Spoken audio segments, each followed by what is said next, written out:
안녕하세요. 7월 15일 금요일 새벽 예배 말씀 함께 나누겠습니다. 함께 나누실 말씀은 고린도후서 5장 1절에서 10절 말씀입니다. 성도에게는 목적지가 있습니다. 그것은 바로 하나님 나라입니다.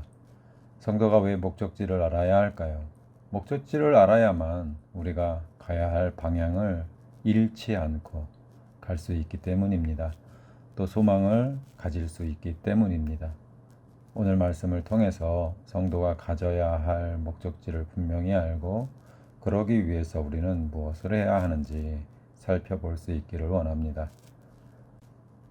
1절 말씀을 보면 우리의 장막집은 우리의 인생을 말합니다.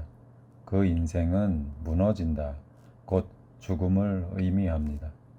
바울은 우리의 인생을 천막에 비유했습니다. 텐트나 천막은 임시 거하는 장소일 뿐입니다. 그래서 돌아가야 하는 것이고 여기에는 어떤 예외도 있을 수 없습니다. 이것을 인정하면 우리의 인생의 진실, 실상을 알게 되는 것입니다. 우리가 지은 땅의 장막집은 무너지게 되어 있습니다. 그럼 이게 끝인 걸까요? 아니죠.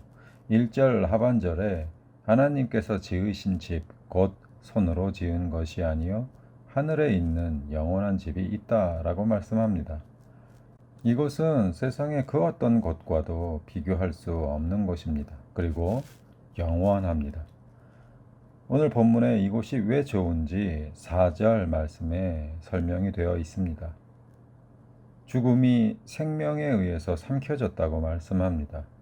죽음이 없고 영원한 생명만이 있는 것이 하나님 나라입니다.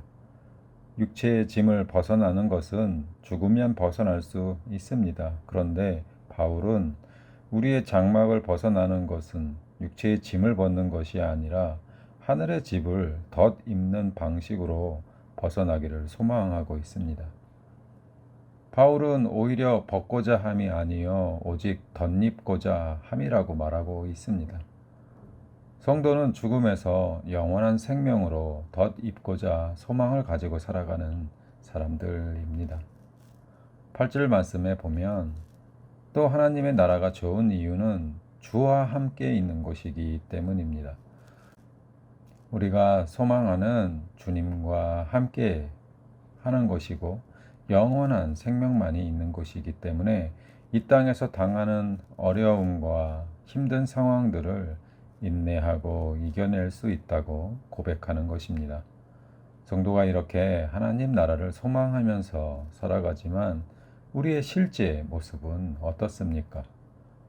6절 말씀에 보면 지금 하나님의 자녀로 살아가고 있지만 몸으로 있을 때에는 따로 떨어져 있다라고 말씀합니다. 바울은 우리가 육체를 가졌기 때문에 한계를 가지고 있다라고 말씀합니다. 성령 충만해서 살아갈 때는 주님이 곁에 계신 것 같고 하나님 나라가 내 앞에 있는 것 같지만 사실 그렇지 않은 순간들이 더 많이 우리에게 있습니다. 그래서 좌절하고 낙심하고 세상에서 흔들리는 것 아니겠습니까? 그렇기에 하나님은 우리에게 담대함을 주신다라고 말씀합니다. 하나님의 나라가 약속되어 있으니까 그 나라를 소망하며 살도록 세상에서 흔들리지 않도록 도와주시는 것입니다. 7절 말씀입니다. 하나님 나라는 어떻게 가나요? 믿음으로 갑니다. 선한 일 많이 해서 가는 곳이 아니라 오직 믿음으로 가는 곳입니다. 많은 성도들이 믿음으로 하나님 나라에 들어간다라는 것을 잘 알고 있습니다. 그런데 당신은 오늘이라도 하나님이 부르시면 하나님 나라에 갈 수 있다는 것을 믿으십니까? 라고 물으면 네, 하나님 나라에 갑니다. 라고 대답하시는 분들보다 글쎄요, 잘 모르겠는데 하고 답하시는 성도분들이 예상외로 많다라는 것입니다. 왜 그렇게 생각하냐고 물으면 착한 일을 못해서 하나님의 일을 많이 못해서 라고 대답을 합니다. 그럼 다시 묻습니다. 그럼 얼마나 더 선한 일을 하고 하나님의 일을 더 하면 될까요? 10년, 100년, 1000년. 영원한 하나님의 나라를 사람의 노력으로 갈 수 있을까요? 우리가 뭔가 하면 논리적으로 가능할 거라고 생각하지만 하나님 나라를 나의 노력의 대가로 지불할 수 있다고 생각하는 것은 우리의 착각일 뿐입니다. 불가능한 일입니다. 그래서 하나님이 만드신 방법이 예수 그리스도를 믿는 믿음으로 구원받는 방법을 열어주셨던 것입니다. 십자가 은혜로 내 죄를 용서해 주셨다라는 것, 그것을 믿는 자마다 하나님의 자녀가 되는 권세를 주셨고 자녀가 되었기에 아버지의 나라에 들어가는 것 뿐입니다. 그 믿음으로 가는 것입니다. 그렇기에 믿음이 없어서 하나님 나라에 못 들어가는 것 뿐이지 우리의 행위로 들어가는 것이 아닌 것입니다. 9절에서 10절 말씀입니다. 성도가 죽으면 바로 하나님 나라에 가는 것이 아닙니다. 말씀에 따르면 우리가 다 각각 그리스도의 심판대 앞에 서게 될 것이라고 말씀합니다. 주님 앞에서 우리가 이 땅에 살면서 보였던 행동과 또 했던 말에 대해서 심판을 받게 될 것입니다. 정리하면 구원은 믿음으로만 받습니다. 그러나 상급은 행위로 받는 것입니다. 오직 은혜로, 오직 믿음으로 구원을 받습니다. 그리고 내가 행한 것 주님은 다 판단하시고 또 심판하실 것입니다. 말 한마디 그것이 어떻게 번져서 어떤 영향이 되었는지 하나님은 다 아시고 드러내셔서 어떤 오해도 없이 그것에 맞는 심판을 하실 것입니다. 이런 의미에서 그리스도의 재림은 성도들에게 기쁨인 동시에 도전이 되는 것입니다. 바울이 죽든지 살든지 그리스도를 기쁘게 하려고 애썼던 것도 바로 이 심판을 생각하고 염두에 두었기 때문입니다. 5절 말씀입니다. 성령님께서 하나님 나라에 대해 보증해 주신다고 말씀합니다. 내가 하나님의 자녀라는 것을 누가 보증해 줍니까? 성령님이 보증해 주십니다.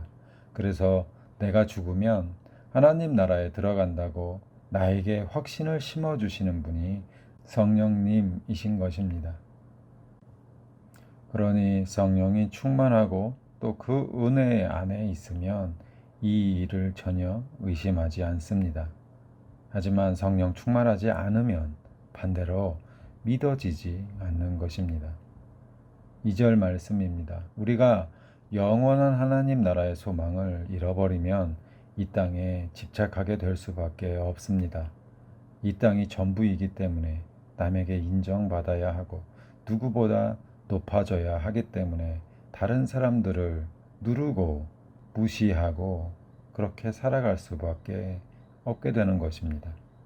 그러니 성도는 하나님 나라를 간절히 사모하고 우리 삶에 덧입기를 소망하면서 살아가야 합니다. 말씀을 맺습니다. 나의 남은 시간 주님의 기쁨이 되어야 합니다.